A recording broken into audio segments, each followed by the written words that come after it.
واعف عنا واغفر لنا وارحمنا أنت مولانا فانصرنا على القوم الكافرين. ماشاءاللہ یہ ماشاءاللہ تھے شیخ ماہر المعقلی. ماشاءاللہ ماشاءاللہ. بالکل آنکھیں بند کر کے ایسا ہی لگا کہ كأنه حرم هو. پہنچ گئے حرم پہنچ گئے. ماشاءاللہ یہ ماشاءاللہ سب اللہ کا فضل ہے، اس سے میرا اپنا ذاتی کوئی کمال نہیں ہے. ماشاءاللہ. ہاں ایک بات میں یہاں کہوں گا کہ میرے اساتذہ کی محنت اور میرے والدین کی دعائیں. عبد الرحمن سدیس کے جو استاد تھے انہوں نے کیا کہا تھا آپ کو؟ وہ ذرا سنا دو ذرا. مجھے تو بتایا میں آپ نے، اس کا اہل نہیں ہوں اصل میں سنانے کا. نہیں لیکن سنا دو، تم سنا دو کہ اس سے جو قراء حضرات ہیں ان کے دل بڑھ جائیں گے.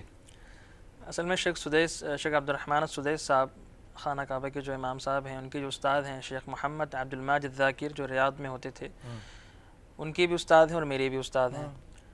تو کسی مجلس میں ایسے بیٹھے ہوئے تھے، وہاں مختلف لہجوں میں جب تلاوت ہوئی تو کسی اور شیخ تھے وہاں پہ، جو مسجد ملک خالد کی جو مسجد ہے وہاں پہ، انہوں نے شیخ سے سوال کیا کہ شیخ آپ نے کیا اپنی زندگی میں اس طرح کا پڑھنے والا آدمی سنا کوئی اور ان کے علاوہ جو مختلف لہجوں میں پڑھ سکتا ہو؟ تو شیخ نے کہا کہ 75 سال میری عمر ہو گئی ہے، میں نے اپنی زندگی میں ایسا آدمی آج تک نہیں دیکھا جو اتنے سارے لہجوں میں اور آوازوں میں قرآن پاک کی تلاوت کر لیتا ہو.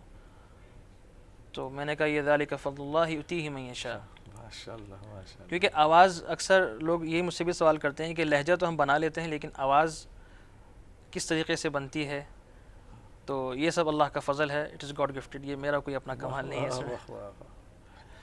اچھا ان کی بھی تھوڑی سی قرأت سنا دو. وہ جو مکے کے جو دوسرے ہیں، اب ان چار میں سے آپ نے ان کا نام لیا، ایک تو آپ نے عبد الرحمن سدیس کا لیا، ایک ماہر معقلی ہیں، ماہر عقیلی ہو گئے، دوسرے تیسرے وہ جو مجھے ایک بڑے پسند ہیں، دیکھو میں ان کا نام ذہن سے نہیں آ رہا، وہ جو بالکل سیدھا سیدھا سا پڑھتے ہیں. وہ مدینہ منورہ، وہ جب نہیں ہاں وہ دیکھو بھی ذہن سے نام نہیں آ رہا.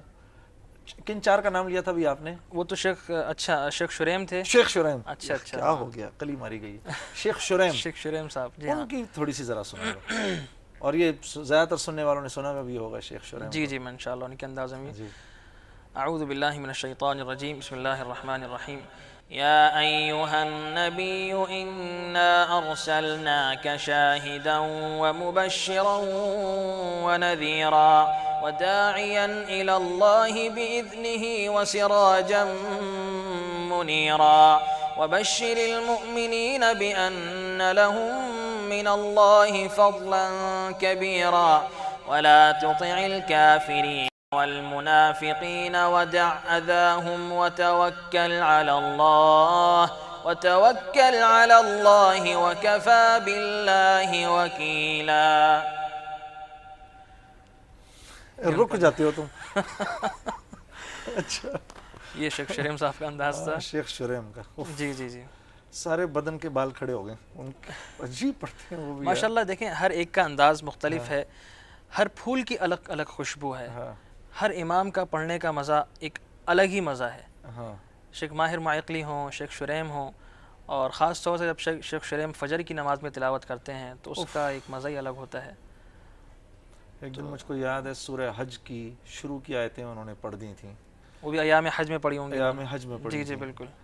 اور اس میں وہ اللہ پاک نے جو قیامت کا منظر جو شروع کے اندر کھینچا ہے، یوم ترونہا تذہل کل مرضعۃ عما ارضعت، کہ یہ آپ کو سب لگیں گے جیسے نشے میں ہیں، لیکن یہ نشے میں نہیں بلکہ اللہ کے عذاب کی سختی ان پر ہے.